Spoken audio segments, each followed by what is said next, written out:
തലക്കറി ഉണ്ടാക്കാൻ വേണ്ടിയിട്ട് എല്ലാം സെറ്റ് ചെയ്ത് വെച്ചിട്ടുണ്ട്. ഇഞ്ചി, പച്ചമുളക്, വെളുത്തുള്ളി, കറിവേപ്പിലൊക്കെ നമ്മൾ മൺചട്ടിയിലാട്ടോ ഉണ്ടാക്കുന്നത്. അപ്പോൾ മൺചട്ടിയിൽ നമ്മൾ ആവശ്യത്തിന് പച്ച വെളിച്ചെണ്ണ ഒഴിച്ചു കൊടുത്തിട്ടുണ്ട്. മീനിനനുസരിച്ച് വേണം നമ്മൾ വെളിച്ചെണ്ണ എടുക്കാനായിട്ട്. നമ്മൾ നല്ല ശുദ്ധമായ വെളിച്ചെണ്ണയാണ് എടുത്തിട്ടുള്ളത്. ഇതിനാവശ്യമായിട്ടൊരു 2-3 ചെറിയ തവി വെളിച്ചെണ്ണ നമ്മൾ ഒഴിച്ചു കൊടുത്തിട്ടുണ്ട്. അപ്പോൾ വെളിച്ചെണ്ണ നന്നായിട്ട് ചൂടായി വന്നപ്പോൾ നമ്മൾ കടുക് പൊട്ടിച്ചു.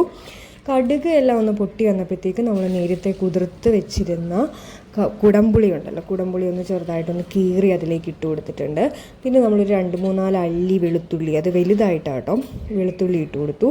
വെളുത്തുള്ളി ഒന്ന് ചെറുതായിട്ട് സെറ്റായി വന്നപ്പോഴത്തേക്ക് നമ്മൾ ഇഞ്ചി കൊത്തി അരിഞ്ഞത് അതിലേക്ക് ഇട്ട് കൊടുത്തിട്ടുണ്ട്. നമ്മളിതിലൊക്കെ ഒന്ന് ജസ്റ്റ് ഒന്ന് ഇളക്കിയൊക്കെ വെച്ച് കൊടുത്ത് എല്ലാ ഭാഗവും ഒന്ന് മൂത്തൊക്കെ വരാൻ വേണ്ടിയിട്ട്. പിന്നെ നമ്മളൊരു 12 പച്ചമുളക് കീറി വെച്ചിട്ടുണ്ടായിരുന്നു, അതിട്ട് കൊടുത്തു. പച്ചമുളക് ഇടുമ്പോൾ ശ്രദ്ധിക്കണം, കാരണം പല എരിവിലുള്ള പച്ചമുളകാണ്. ഇത് ഒരുപാട് എരിവില്ലാത്ത പച്ചമുളകായതുകൊണ്ടാണ് നമ്മളൊരു 12 എണ്ണം ഇട്ടത്. ഇത് നമ്മൾ കുറച്ച് ആവശ്യത്തിന് ഉപ്പ് ഇട്ട് കൊടുത്തു. ഉപ്പിൻ്റെ അളവ് നമുക്ക് അങ്ങനെ പറയാൻ പറ്റത്തില്ലല്ലോ, പലർക്കും പല അളവായതുകൊണ്ട് നമ്മൾ ഉപ്പ് ഇട്ട് കൊടുത്തിട്ട് നന്നായിട്ടൊന്ന് മിക്സ് ചെയ്ത് കൊടുക്കുക. നമുക്ക് പച്ചമുളകിൻ്റെ അളവ് എല്ലാവരും ഒന്ന് ശ്രദ്ധിച്ചോണം. പിന്നെ നമ്മൾ ആവശ്യത്തിന് കറിവേപ്പില ഇട്ട് കൊടുക്കും. കറിവേപ്പില എത്ര ഇട്ട് കൊടുത്താലും ടേസ്റ്റ് ആട്ടോ, എനിക്ക് ഭയങ്കര ഇഷ്ടമാണ്. അപ്പോൾ നിങ്ങൾക്ക് ഇഷ്ടമാണെങ്കിൽ ഇത് ആഡ് ചെയ്ത് കൊടുക്കുക.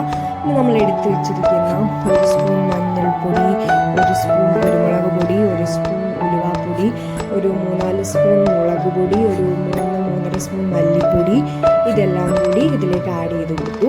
എന്നിട്ട് നമ്മൾ കുറച്ച് ആവശ്യത്തിന് വെള്ളം, നമ്മളിവിടെ 1-1.5 കപ്പ് വെള്ളം ആഡ് ചെയ്തിട്ടുണ്ട്. എന്നിട്ട് നമ്മളിതൊന്ന് അടച്ചു വെക്കുക. ഒന്ന് തിള വരുമ്പോൾ നമ്മുടെ മീൻതലയുടെ നമ്മൾ വൃത്തിയാക്കി വെച്ചിരിക്കുന്ന, കഷ്ണമാക്കി വെച്ചിരിക്കുന്ന മീൻതല ഇതിലേക്ക് ഇട്ട് കൊടുക്കാം. ഇതിലേക്ക് ഇട്ട് കൊടുത്തിട്ട് നമ്മൾ ജസ്റ്റ് എല്ലാം ഒന്ന് അരപ്പൊക്കെ ഒന്ന് സെറ്റായി വരുന്ന പോലെ ഒന്ന് അത് വെള്ളത്തിൽ മുങ്ങിയിരിക്കുന്നത്, അരപ്പിലേക്ക് മുങ്ങിയിരിക്കുന്നത് പോലെ ഒന്ന് വെച്ച് കൊടുക്കണം. എന്നിട്ട് നമ്മൾ അത് അരപ്പ് മൊത്തത്തിലൊന്ന് പിടിക്കാൻ വേണ്ടിയിട്ടാണ്. ഇതിലേക്ക് ആവശ്യത്തിന് വെള്ളമില്ല നമ്മൾ വിചാരിക്കേണ്ട. വെന്ത് വരുമ്പോൾ നമ്മൾ മീനിൽ നിന്നുള്ള വെള്ളം കൂടി ഇറങ്ങിയിട്ട് ചാറൊക്കെ ഉണ്ടായിരിക്കും. ഇത് വെന്ത് കഴിയുമ്പോൾ സെറ്റായിക്കോളും. അപ്പോൾ മീനിങ്ങനെ നന്നായിട്ട് തിളച്ച് വരുന്നുണ്ട്. അപ്പോൾ നമ്മളൊന്ന് അടച്ച് വെച്ചിട്ട് ചെറിയ തീയിൽ വേവിച്ചെടുക്കണം. തലക്കറി എന്ന് പറഞ്ഞാൽ സൂപ്പറാണ് ഗൈസ്, നല്ല ടേസ്റ്റാണ്. ചീനിയുടെ കൂടെ ഒക്കെ അടിപൊളിയാണ്. എല്ലാവരും ട്രൈ ചെയ്ത് നോക്കണം. Okay, bye, take care.